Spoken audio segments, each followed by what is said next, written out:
Hi everyone, this is Melissa the Stamp Doc. Today I'm going to share the third of 3 holiday make and takes from the Holiday Party to Go. This one is an Easel card that features items from the Gingerbread and Peppermint suite. So you will find this in the mini catalog on pages 8 and 9, and there's even an additional page with more samples on page 10. But this is an absolutely gorgeous suite here, and let me show you some of the components of this suite and why I love it so much. So first of all, we have our Gingerbread and Peppermint Designer Series paper, and this comes in 6x6 sheets, and there are lots of patterns that you can mix and match. And we'll be using at least 2 of those on our card today. But as you can see, because they're all in that same color family, you're basically going to be able to mix and match those any way you like. The other thing that's nice is your dies that coordinate with the stamp will also cut out some of these larger images on the paper if you like. So there's several patterns of those that you'll see as I flip through these also. But this has the look of gingerbread cookies with icing piped onto them.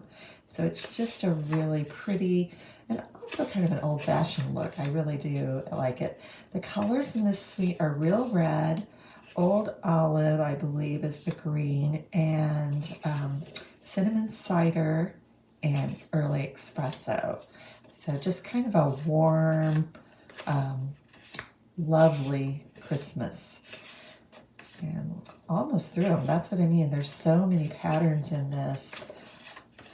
They're almost like never ending. So you can see that your possibilities with just the paper are endless. Okay, so that's the paper. And I only showed you half of a stack.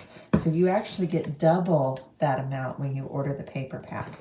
And then we have the stamp set.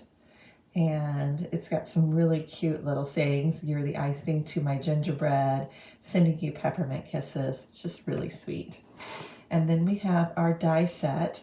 And so not only do we have the little intricate dies that look like that white icing, but we also have the outline stamp so that we can cut either from the DSP or from the stamp set. So you've got a lot of versatility there.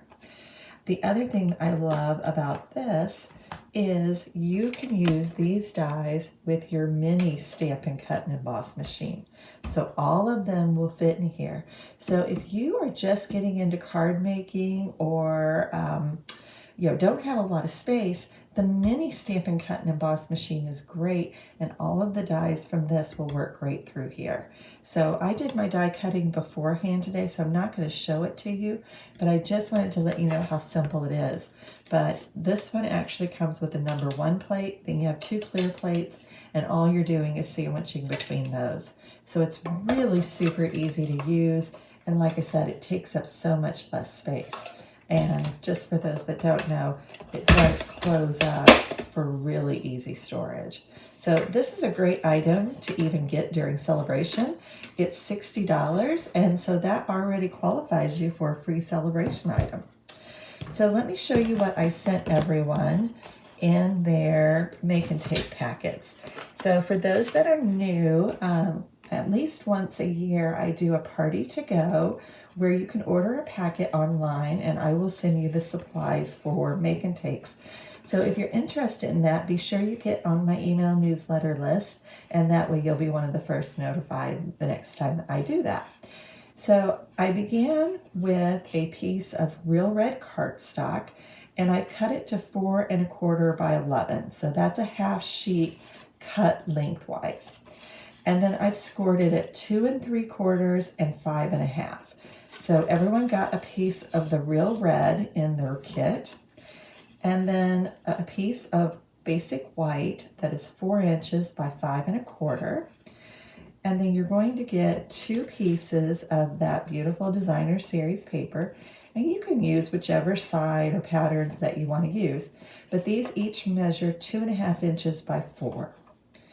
And then I sent you a little red little die cut and a white die cut.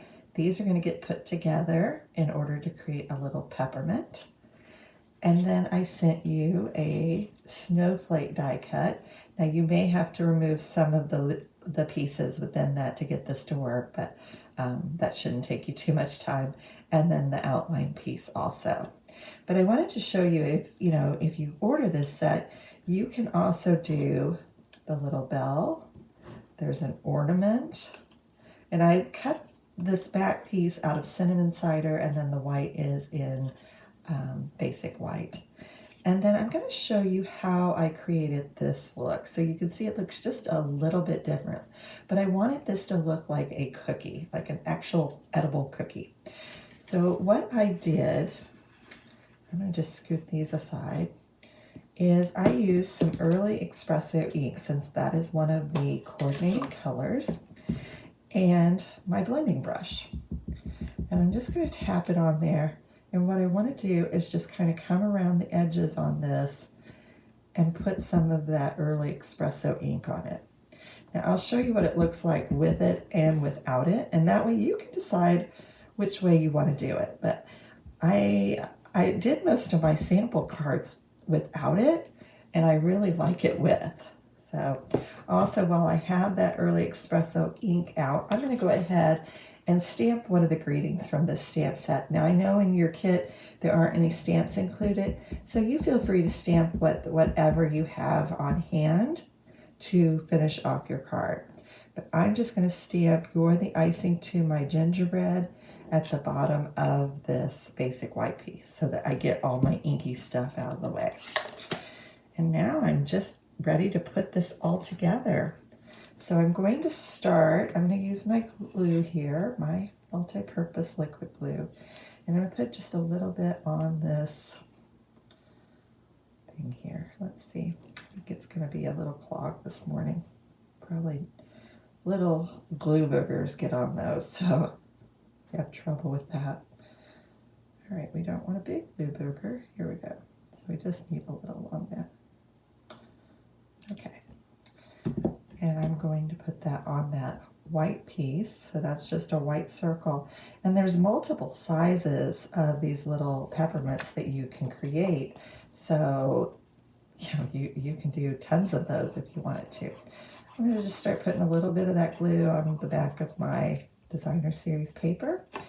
And on the card here, when you put the fold lines in, you're going to see there's room exactly for each one of those papers with a little border around them.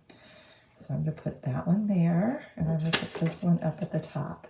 And I think every single one I made was different. Like I said, there's so many combinations you can do with that paper. And I bet most of you that receive kits also will have a different card. So after you get all of your cards made, if you want to post those on social media, be sure to tag me in those, because I would love to see how you put it together.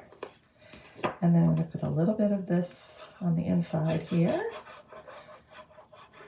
And this is one of my favorite fun fold cards to do. It's super quick, it's super easy, and there's a lot of variations you can do on it.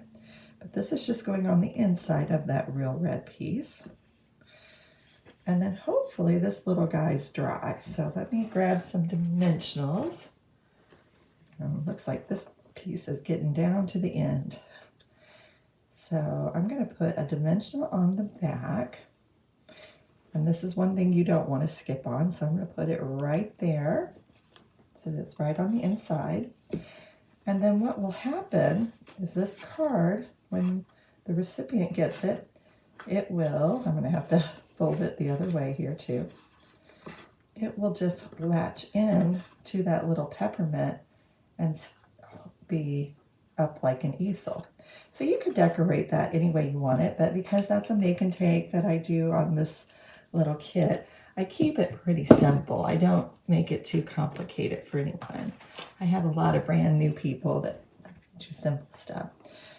So the next step I'm going to do, this little white piece has the perfect little area for a mini dimensional. So I'm going to put that on the back. And it doesn't take any time for this ink to dry on here. And then I'm going to put a big dimensional on the back. Maybe two of them. because I want that on the bottom part of my card. So I'm going to put that, and you don't want to adhere it to the top and the bottom. You want it just on the bottom there. And then we have our finished card. So closed, it looks like this. And then when you open it, it's like this. So you can also, write your greeting up here, but it's just a great little way that you can display the card. So let me show you my other two samples that I had. I'm going to get this out of the way because if somebody comes in later, that's going to look kind of messy. So here is the other one that I did. So this one I stamped the greeting on the outside, and then on the inside, I just took another strip of that designer series paper and I put that there. So it easels a little lower, but it still looks pretty good. And these are pretty flat, so they can go through the mail if you want them to. And then this one I did just like the first one that I showed you, and it has that same on the inside. But what I wanted to also point out to you is the difference in those snowflakes. So you can see it really does stand out a little bit more and look a little more cookie-like when you do that ink blending around it. So those are the finished card, and I hope you'll give these a try. They are really super fun and easy, and you can do them with just any designer series paper that you already have and make up a bunch of these cards. So thank you so much for watching. I hope you've enjoyed all of these projects, and I'll be back next week with another fun fold card for you. Take care.